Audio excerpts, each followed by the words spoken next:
Good morning, I'm Robert Tan. Let's unlock the tricks of the trade, get to know the brilliant minds who changed our industries and created innovations that continue to influence lives. Be inspired here on Trade Talks, My Milyonaryo.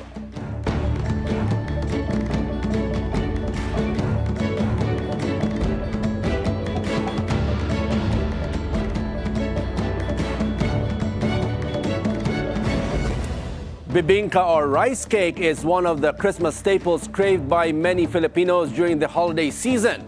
But one company has made it available all year round.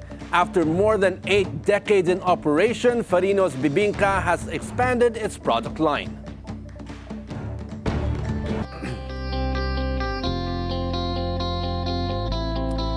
Let's get the secret behind Ferino's Bibingka's longevity. We'll be speaking with Sonny Francisco. He's the CEO and president of the 1938 Francisco Food Specialties Incorporated. We also have Ann Francisco.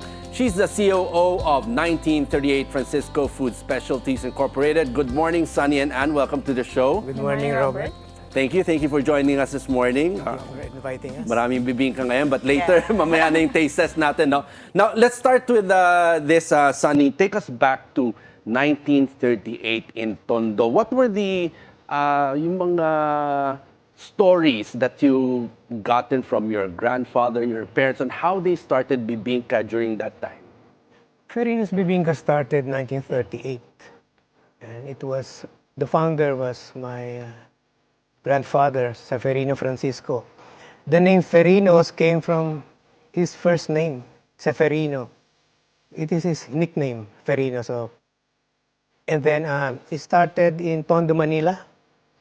He introduced it during Christmas season. So he, because his passion is in food, so he tried to introduce his own recipe of bibingka. Because there's so many kinds of bibingka during that days. Pero yun nga, naisip niya na to introduce yung kanyang sariling recipe. So, we know that after Simbang Gabi, we know that after Simbang Gabi, most people would crave for something to eat. Kasi siyempre after that, gusto nila kumain. And then, I came across yung store niya na it was really, maliit siya. It's a 1 meter counter table with charcoal and clay pots. So when people tried it, nagustuhan nila. So naging response nila sa product ng grandfather ko. And it became a word of mouth, kwento-kwento. So maraming mga customers na nagpunta na, nag-try na. Ngayon, nag-request sila na, is it, during Christmas season? So yung grandfather ko, na-encourage siya na, pwede natin gawing year-round. Kasi kung yung gusto ng mga customers, kasi hindi lang kasi ito for Christmas. Kasi it can also combine with coffee parang breakfast, I think you were invited by Manila Hotel. And then yun nga, naging word of mouth. Nagkaroon siya ng invitation. Lumakalaki na, oo. So nagkaroon siya ng invitation in Manila Hotel to maglagay siya doon ng restaurant. It's a restaurant. Actually, yung first generation, sila yun ang concept nila is restaurant. So, naglagay siya sa Manila Hotel. And then, nagkaroon din siya ng invitation sa Fiesta Carnival, sa Cubao. So on and so on. Nagkaroon siya sa Espanya. Puro mga restaurant yung concept niya. Now, nabanggit mo there are different types of bibingka. And yung stories that you told me about how your grandfather parang innovated bibingka. Ano ba yung mga different types of bibingka dati na kinalakihan natin? And what changed? And how did yung bibingka ng lolo mo stand out? Kaya ito, nung lumaki-laki siya, in-invite siya sa mga malalaking hotels and festivals. Kasi during that time, maraming klaseng bibingka. Merong puro sticky, malagkit. Pero this kind of bibingka na nagawa niya, parang different.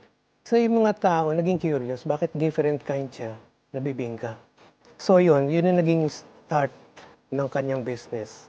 Na naging talk of, actually, hindi naman parang talk of the town. Parang naging popular na siya. Famous na yung niya item during those days. During at that time. So, naipasa na yan in the second generation.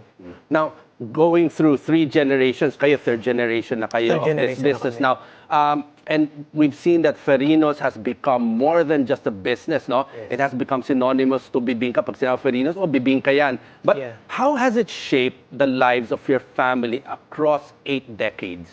Well, actually, because of the encouragement, because of pinakita din namin ng sipag nila, ng mga founder, so kami parang nagkaroon kami ng, oh, it's been ano na to, yung parang magiging tuloy-tuloy na to. So ingatan natin tong pangalan na to, at least ituloy namin, yun ang naging motivation din namin. Now, Ann, looking at your own experience, how different has life been for your generation, no? Because of the legacy of the grandparents building this brand of Bibingka? I think it has forced us, in a good way, to become entrepreneurs. Kasi unlike those who started doing business from scratch, eto, dumating kami, my husband, when I married my husband, nandiyan na yung negosyo nila. Tapos I just realized in helping him, parang it's a privilege for us in our generation, the third generation, to continue what our grandfather and father started. Kasi imagine being part of an almost 100-year-old brand. Yes. So it's a privilege for us. And I think hindi ako negosyante when I started. So you can learn in the job if you really have the passion and gratefulness for the legacy that the brand has. Now, over 8 years in operation, what were the hardest challenges of building this business? What did you have to face, and how did the family overcome this? Well, when my grandfather passed away in 1975, almost all his restaurant closed. Because of Why? there are many changes in management. I think management, because from what I heard, because of the management. So, what Ferino's, nangyari sa Ferino's, my father, who is my grandfather's son, revived it. So he opened one branch in Redemptorist Church in Baclaran, and then at first people was medyo sila yung parang ito pa ba yun kasi nawala na siya. Is the taste still the same? So they tried it, and then na-discover nila na ito pa rin pala. So nagkaroon siya ng offer in other branches na. So that was the start then. And na-revive na siya. You know, usually in this kind of business, lalo na pagkain, Yes. when the originator passes away, minsan yung recipe hindi na napapass on ng maayos. How was it able to be passed down to your dad and to you na yung quality? Sabi niyo kasi hinahanap ng tao, baka hindi same yung quality nito. How did you find that struggle and move on and talagang na-retain nyo yun? Siguro yung strength ng company namin yan is that si Sonny was part of the manufacturing side of the business nung sa tatay niya. So siya yung nagigiling mula pa 80s, from 80s. So ilang dekada na siyang manual pa ang giling, ang halo, manual pa ang halo.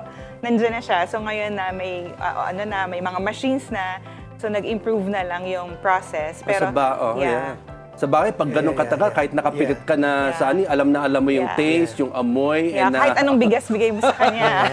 I remember when I was still in college, my goal is just to help my father. Kasi nakikita ko manual talaga. Sabi ko ako na lang kasi mas bata ako. Hindi ko naman inisip na ituturo niya sa akin yung recipe. I didn't realize na tinuturuan na pala niya ako, tinitrain niya pala ako paano gumawa. Bata ka pala. Bata pa lang. And then when I graduate college, so nag-practice ako kasi I'm an architect. So pinractice ko muna. And then syempre yung business, I don't want na maiwan because it's been so many years. So sabi ko, sige, bitbitin ko na to. So until na yung naging ko na siya, parang passion ko na siya yung business. Nagkaroon na ako ng interest. Sabi ko, maganda pala yung negosyo na to. Aside from the name, of course. Siyempre, from nakikita ko din sa ibang negosyante. So ako parang na-encourage na rin ako in the business. Now, when you mentioned that when your grandfather passed away, halos lahat nagsara during that time, then your dad revived it. Now, going to that, from your grandfather, your father, and you, ikaw naman, ano yung mga struggles na dinaanan mo that you think, magsusurvive ba tong business na to during that time? Could we go on and continue the legacy of your grandfather? It's more of, kailangan kong ipakita sa customers dati na this is still the recipe of 1938. So, yan nga yung pinresent ko, nag-open kami ng outlet actually in Robinsons. And then, maraming customers ang nagtikim. Ito ba still ba to? Ito pa ba? So, natuwa naman sila kasi hindi naman nagkaroon ng ibang taste. It is consistent siya. Consistent yung So, ano yung mga timeless lessons that you learned from your grandparents early on and your father in doing this business that still guide you in doing the business of Ferinos today? I think it's their dedication and hard work. I've seen them, how they, even my grandfather, masyado siyang hands-on. Siya rin ang nagluluto sa kitchen.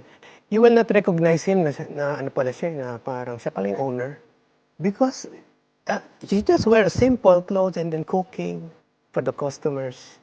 So yun, parang that's one of my encouragement. Ano yung natutunan mo? Or what did your father teach you?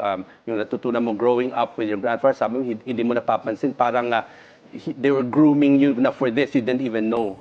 What was that main lesson that you learned? Of course, syempre, I must be focused. Syempre, sabihin natin, it's just a simple, ano lang yan, rice cake lang yan. Pero kailangan mo rin ng bigyan ng oras. Innovate, parati mong titikman, baka naiiba yung lasa. Yun ginagawa namin every time na kasi ako yung sa production. So, after nung manual, siyempre manual, tapos na yung manual, lumaki nga yung katawan ko dun sa manual. Because of the help nga pala ng, banggitin ko na, Department of Science and Technology. So, meron silang program na they can provide yung mga equipment. So, in-avail namin yun.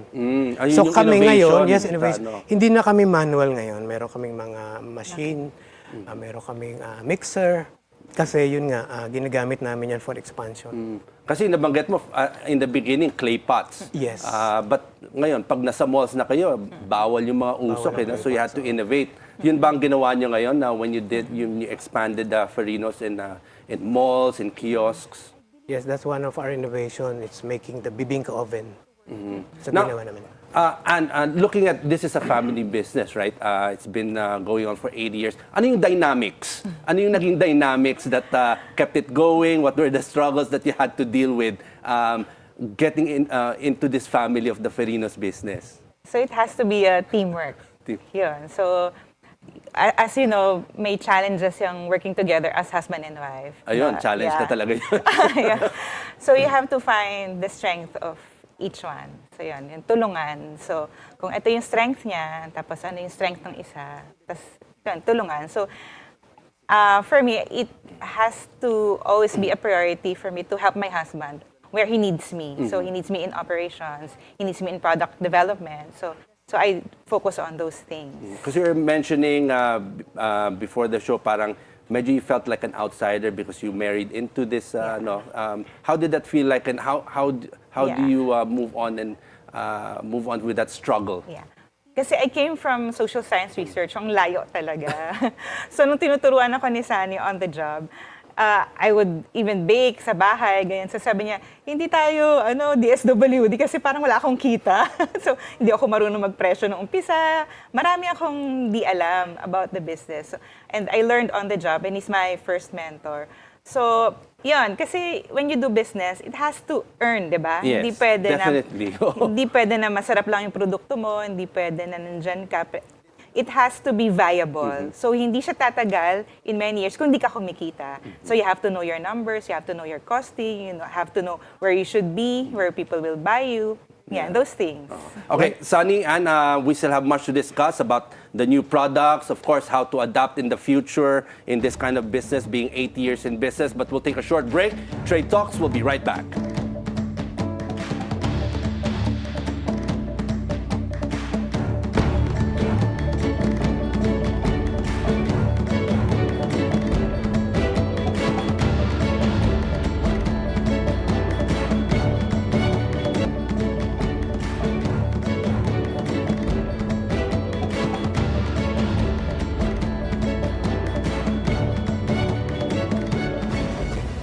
Welcome back to Trade Talks, My Milyonaryo. We continue our conversation with the power couple behind Ferino's Bibingka, Sonny and Francisco. But before we continue the conversation, taste test muna tayo. Of course, syempre yung Bibingka. So what do we...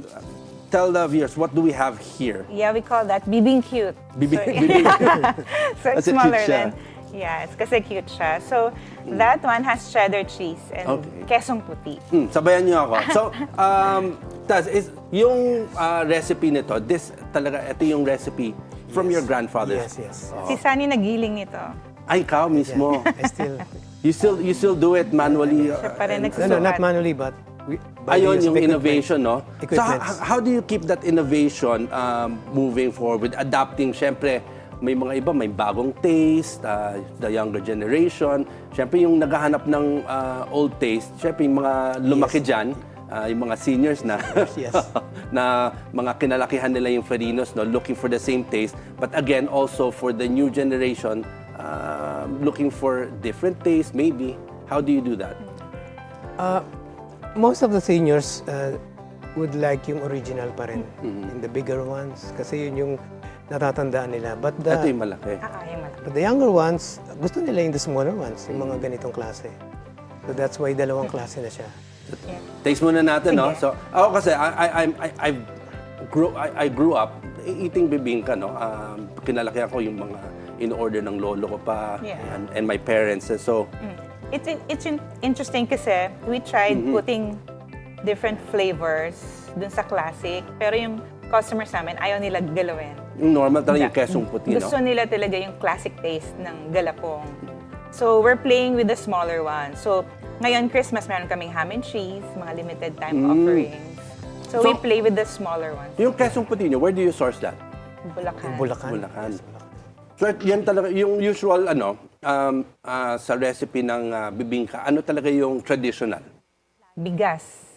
So Yeah. we don't use rice flour. Talagang giniling na bigas. Kaya Giniling galapong. talaga. Hanggang ngayon. Hanggang Hanggang ngayon. So talaga, Yeah. it retains the old taste. Yeah. Katapos yung sinasabi, may ham, may kesong puti, and all that. That came in after na. Yeah, later. Mm. But I heard from old customers, sabi nila, alam mo ba, Iha, na ang Ferinos ang unang gumamit ng salted egg sa bibingka? So parang kami pa yung natututo doon sa mga, syempre mas matanda sa amin yung mga customers. Sila yung may history, sila yung may experience with the brand. So mahalaga sa inyo yung feedback ng mga customers Yes. nyo, especially yung the old generation. Yes. And then, kamusta naman in trying to get the new generation to taste your bibingka? Kamusta ang feedback nila? Nakikita naman namin sa FB namin yung mga reaction nila. Even meron silang comments din. And then pero on the good side naman yung sinasabi nila. Kasi katulad na nag-introduce kami ng bacon, yung Yeah, maliit. yung maliit na. In general, young people, hindi sila masyadong familiar sa mga kakanin, di ba? Mm. Pero when they get to taste it, masarap pala. Masarap. So that's one of our goals na part of education din ng food legacy natin. Na meron tayong mga masasarap and healthy na mga Kasi naging part of our desserts. culture na rin, no? Yes, So pag yes. sinabi mo, Yeah. lalo na pag Christmas, yung bang gabi, bibingka, ito yung puto bongbong. But yun, again, how did you adapt to today, as you did before? Nakita like this. Yeah, toasted bibingka. How did you come up with this? And galing ba to sa feedback ng mga customers nyo? Ano yan, din sa fabricator namin. So, Yes, he suggested. history, the one that you see na mga bibingka oven, the 3 layers, Ferinos in the 80s ang unang gumamit noon. Okay. So, si Almeda yung gumamit, pero wala na sila ngayon. So, Almeda the son suggested, bakit hindi mo i-dehydrate? Sabi niya. So, because of the supplier, the fabricator. Sige, sabi na, let's try. Pero, nga, no? Para siyang biscotti. So, it retains, tama nga, no? it Oo. retains the aroma. Parang and the cookie ang taste. Yeah. dating, oo. And it's Parang, perfect with ice cream or hot You chocolate. can dip it in ice cream. So, Parang ganun. all these innovations, when we were talking before the show, how you want the culture also and syempre yung bibingka and take it not only here sa Philippines but also outside. You're saying that you're also selling this in other countries. Can you tell us a Yes. little bit about that? One of our innovation is the frozen. Ito, So what we the see in frozen was tested by the Department of Science and Technology that it can last for 1 year. 1 year. Ito, pag, Yeah. Yeah, 1 year siya. Frozen. And then we export it in the US, Canada, Australia, New Zealand. And hopefully we'll be introducing it in Japan. kamusta naman yung feedback doon? Hindi lang naman mga Pinoy ang doon sa other countries na bumibili. Well, actually, natutuwa sila kasi sabi nila, nagkaroon na dito kasi umuwi pa daw sila from their country dito para magdala doon. So, mayroon na palang available doon na maraming natuwa. Now, doing this business for a long time now, generation to generation now, how do you keep the passion and how now, you're the third generation, syempre iba-iba yung pagpapatakbo ng business, how do you now try to pass it on to the next generation, to your kids, and continue the legacy? Nahihirapan ba kayo? What do your kids or your family say about this, yung trying to continue this? Well, right now, our kids, not yet ready for this for the next generation because of their concentration is their career. Pero we see to it that we always explain to them where Bibingka came from, and it's sayang naman if you will just leave it. So you don't want I it do naman to pray. end in your sa generation, Yeah, I don't want it to kaya cut. legacy. Which is our prayer is to have generations to come, Lord willing. Meron namang konting Yeah. What we try to do also is to make the business more attractive to them. Kasi young people, they don't want, di ba, yung parang tedious thing. So, they want to do their own thing, syempre also. Yeah, but also the process. So now in the office, we're trying to use technology. So for example, in operations. To get them back in. Yeah, so that the business will look more attractive to them. Like you digitize, so it's more Parang in easier tune to to their manage. generation. Yeah? So that, it's Now, more attractive. Sonny and Ann, looking at the crowded food scene, lalo na in Bibingka, marami na rin gumagawa ng Bibingka. What does it mean now to carry the name, the original Bibingka, 85 years here?